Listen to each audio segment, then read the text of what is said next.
तो दोस्तों आज हो गई है 11 मई और जो बड़ी खबरें सामने निकल के आ रही हैं एक एक करके चलेंगे। तमाम बेहद बड़ी अपडेट्स आप तक आगे इसी वीडियो के माध्यम से पहुंचाएंगे, इसलिए लगातार हमारे साथ आगे इसी वीडियो में बने रहिएगा। तो वहीं दोस्तों खबरों की तरफ चलने से पहले आप लोगों से एक छोटा सा निवेदन है कि अगर आप लोग भी खुल करके देश भर में नफरत फैला रही गोदी मीडिया का बहिष्कार करते हैं, विरोध करते हैं, तो अभी इस वीडियो को लाइक कीजिएगा, चैनल को फ्री में सब्सक्राइब करके बेल के आइकन को जरूर दबाइएगा दोस्तों, और कमेंट बॉक्स में कमेंट कीजिएगा। जय हिंद जय भारत। दरअसल दोस्तों पहली बड़ी खबर आप लोगों को बताते चलें, मोदी सरकार की बढ़ी हैं मुश्किलें, देशद्रोह कानून पर सुप्रीम कोर्ट ने लंबित मामलों पर फैसला करने के लिए केंद्र सरकार को दिया है मात्र 24 घंटे का समय। खबर बताते चलें, सुप्रीम कोर्ट में राजद्रोह कानून मामले पर सुनवाई हुई।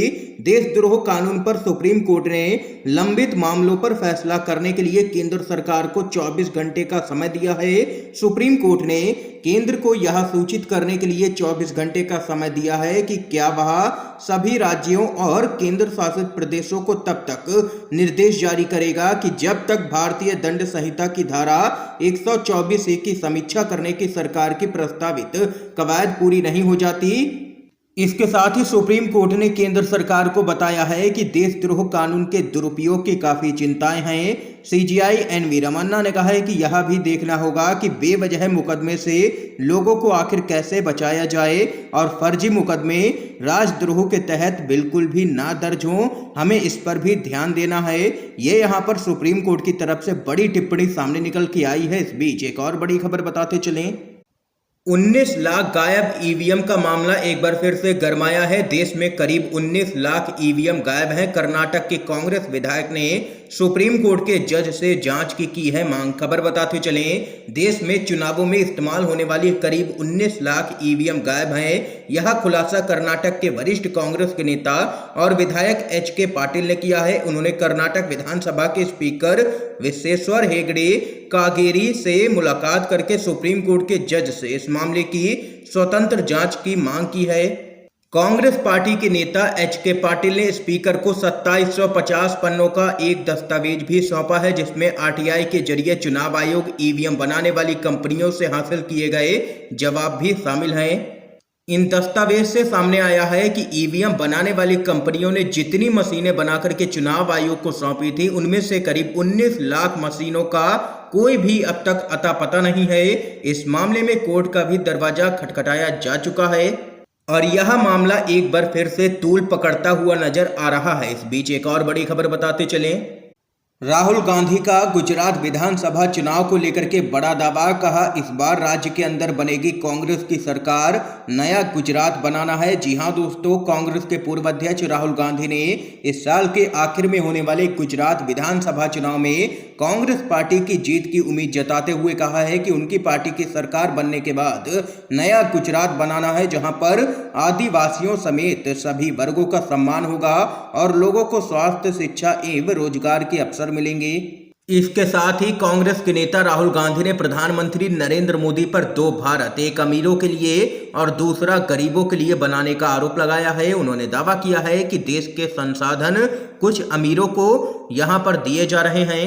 ये यहां पर राहुल गांधी ने गुजरात में रैली को संबोधित करते हुए किया है केंद्र की मोदी सरकार और राज्य की भाजपा सरकार पर बड़ा हमला, और इस बार के चुनाव में गुजरात में सरकार बनाने का किया है दावा। इस बीच एक और बड़ी खबर जान लेते हैं दोस्तों, केंद्र की मोदी सरकार पर शरद पवार हुए हैं हमलावर। कहा, महंगाई और बेरोजगारी पर लगाम लगाने में पूरी तरह से नाकाम रही है मोदी सरकार। एनसीपी के मुखिया शरद पवार ने दावा किया है कि केंद्र सरकार महंगाई और बेरोजगारी जैसी समस्याओं से निपटने में 100% नाकाम रही है, जबकि कुछ लोगों के द्वारा अयोध्या की यात्रा और पूजा पाठ किए जाने के मुद्दे को प्रमुखता दी जा रही है। उन्होंने कहा है कि अयोध्या जाना कोई भी राष्ट्रीय मुद्दा नहीं है।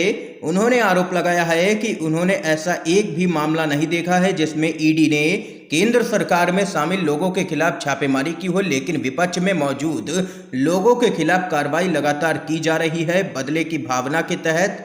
इसके साथ ही उन्होंने कहा है कि प्रधानमंत्री नरेंद्र मोदी के नेतृत्व वाली केंद्र सरकार ने 2014 में सत्ता में आने के बाद महंगाई और बेरोजगारी जैसे मुद्दों को लेकर के लोगों को आश्वस्त किया था, लेकिन इनसे निपटने में मोदी सरकार पूरी तरह से नाकाम रही है और लोग उचित समय पर उससे इसकी भरपाई भी करेंगे। ये यहाँ पर मोदी सरकार पर शरद पवार ने किया है बड़ा हमला। इस बीच एक और बड़ी खबर आप लोगों को दोस्तों बताते चले, कर्नाटक मंत्रिमंडल में बदलाव की अटकलें तेज हो चुकी है। मुख्यमंत्री बोम्मई दिल्ली के दौरे पर राजनीतिक गलियारों में यह चर्चा तेज हो चुकी है कि जल्द ही कर्नाटक में भाजपा सरकार में बड़ा फेरबदल देखने को मिल सकता है।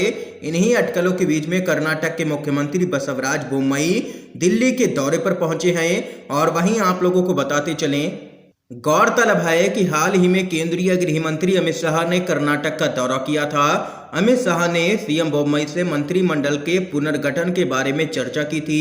रिपोर्ट के अनुसार अमित शाह ने उनसे कहा था कि वह इस मामले पर दिल्ली में बात करेंगे और सलाह दी थी कि इसे पार्टी के केंद्रीय नेतृत्व पर ही छोड़ दें। ये यहाँ पर खबर है दोस्तों, कर्नाटक में भाजपा सरकार में बड़ा फेरबदल देखने को मिल सकता है। इस बीच एक और बड़ी खबर बताते चले आप लोगों को, महबूबा मुफ्ती बोली बेरोजगारी छुपाने के लिए ध्यान भटका रही है मोदी सरकार, ताजमहल विवाद पर भी दे दिया है जवाब। खबर बताते चलें, जम्मू कश्मीर की पूर्व मुख्यमंत्री और पीडीपी की मुखिया महबूबा मुफ्ती ने एक बार फिर से बीजेपी सरकार पर हमला बोला है। उन्होंने जम्मू कश्मीर के उपराज्यपाल मनोज सिन्हा के अनंतनाग के सूर्य मंदिर में पूजा का जिक्र करते हुए कहा है कि बीजेपी सरकार लोगों को रोजगार नहीं दे पा रही है, इसलिए ध्यान भटकाने के लिए मुसलमानों के पीछे लोगों को लगाया जा रहा है। और वहीं ताजमहल को लेकर के भी पिछले कुछ दिनों से चर्चा है। यहाँ कई कमरे खुलवाने की मांग की जा रही है और इसके लिए हाई कोर्ट में याचिका भी दायर की गई है। इसको लेकर के महबूबा मुफ्ती ने बीजेपी सरकार पर निशाना साधा है। उन्होंने कहा है कि मस्जिद और ताजमहल की बात की जा रही है। मुगलों के वक्त की मस्जिदें और ताजमहल के पीछे पड़ने से कुछ भी हासिल नहीं होगा। अगर दम है तो लाल किले और ताजमहल को मंदिर बना दो, फिर देखते हैं कि कितने लोग इस देश में उन्हें देखने आएंगे। ये यहाँ पर कहना है महबूबा मुफ्ती का। इस बीच एक और बड़ी खबर बताते चलें, आजम खान को हाई कोर्ट से मिली है बड़ी राहत। 87वें केस में भी मिली है जमानत, लेकिन नए केस के चलते जेल में ही रहना होगा। खबर बताते चले, यूपी के सीतापुर की जेल में फरवरी 2020 से बंद समाजवादी पार्टी के विधायक आजम खान को इलाहाबाद हाई कोर्ट ने बड़ी राहत देते हुए 87वें मामले में भी जमानत दे दी है। लेकिन पिछले हफ्ते दर्ज एक नए केस की वजह से उन्हें अभी जेल में ही रहना होगा। इलाहाबाद हाई कोर्ट ने आजम खान को करीब 26 महीने की अवधि के बाद जमानत दी है। वह फरवरी 2020 से सीतापुर की जेल में बंद हैं। और वहीं बताते चले आप लोगों को, एक के बाद एक फर्जी मुकदमे आजम खान पर लादे गए हैं योगी सरकार की तरफ से। और योगी सरकार को जैसे ही भनक लगी कि 87वें मामले में भी आजम खान को जमानत मिल जाएगी, योगी सरकार ने एक और मुकदमा आजम खान पर यहाँ पर दर्ज करवा दिया है, जिसके कारण उनकी जमानत यहाँ पर अटक चुकी है। और अब यहाँ पर 88वें मामले में भी जमानत लेने के लिए हाई कोर्ट पहुंच जाएंगे आजम खान। इस बीच एक और बड़ी खबर बताते चले आप लोगों को दोस्तों, तेजस्वी यादव ने सीएम नीतीश कुमार को दे दिया है अल्टीमेटम। बोले 72 घंटे में बताएं जातीय जनगणना कराने में आखिर क्या दिक्कत है। खबर बताते चले, बिहार में जातीय जनगणना को लेकर के आरजेडी ने नीतीश कुमार की सरकार पर बड़ा हमला बोला है। आरजेडी के नेता तेजस्वी यादव की अगुवाई में पार्टी की 2 दिवसीय बैठक हुई थी, जिसमें कई अहम मुद्दों पर चर्चा की गई। इस दौरान तेजस्वी यादव ने जातीय जनगणना को लेकर के सीएम नीतीश कुमार पर बड़ा हमला बोला है। उन्होंने कहा है कि आखिर क्या कारण है कि आपने अपने वादे से मुकर करके चुप्पी साध ली है। सिर्फ एक कैबिनेट की मीटिंग करके प्रस्ताव लाना है, लेकिन आप इस मुद्दे पर चुप्पी साधे हुए हैं। मैं आपको 48 से 72 घंटे का वक्त देता हूं ताकि आप बताएं कि जातीय जनगणना कराने में आखिर क्या दिक्कत है आपको। इसके साथ ही बताते चलें, बिहार में जातीय जनगणना पर सियासत काफी गर्म हो चुकी है।